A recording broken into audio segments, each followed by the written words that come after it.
Central government എന്തായാലും നമ്മുടെ privacy ഇല്ലാണ്ടാക്കിയിട്ട് ഇറങ്ങും. സഞ്ചാർ സാത്തി ആപ്പ് ഫ്ലോപ്പ് ആയി കഴിഞ്ഞപ്പോൾ എല്ലാവരും വിചാരിച്ചാണ് നമ്മൾ രക്ഷപ്പെട്ടത്. നമ്മുടെ ടെലികോം ഓപ്പറേറ്റേഴ്സ് പുതിയൊരു പ്രപ്പോസൽ സർക്കാരിന്റെ അടുത്ത് വെച്ചിട്ടുണ്ട്. എല്ലാ മൊബൈൽ യൂസേഴ്സിന്റെയും GPS 24/7 ഓൺ ആയിരിക്കും. അത് ഒരു രീതിയിലും ഓഫ് ചെയ്യാൻ പറ്റില്ല.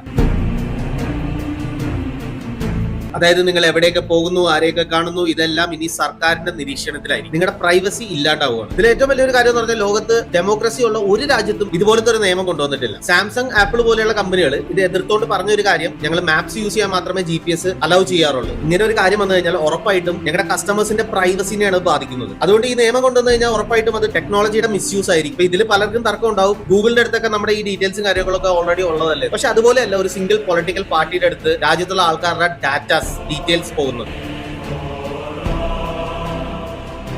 അത് വലിയൊരു ത്രെട്ട് തന്നെയാണ്. ചിലപ്പോൾ ആ പാർട്ടിനെ സപ്പോർട്ട് ചെയ്യുന്ന ആൾക്കാർ ഇവിടെ വന്നിട്ട് ന്യായം പറയുമായിരിക്കും. ഇപ്പൊ സഞ്ചാർ സാത്തി ആപ്പ് കൊണ്ടുവരാൻ നോക്കിയ സമയത്തും പറഞ്ഞത് ജനങ്ങളുടെ സേഫ്റ്റിക്ക് വേണ്ടിയാണെന്ന്. നമ്മുടെ പേഴ്സണൽ ലൈഫിലോട്ട് കടന്നു കയറിയിട്ട് കിട്ടുന്ന സേഫ്റ്റി നമുക്ക് എന്തായാലും വേണ്ട. ഇതിലിപ്പോ നിങ്ങളുടെ അഭിപ്രായം എന്താണെന്ന് കമന്റ് ബോക്സിൽ പറയും.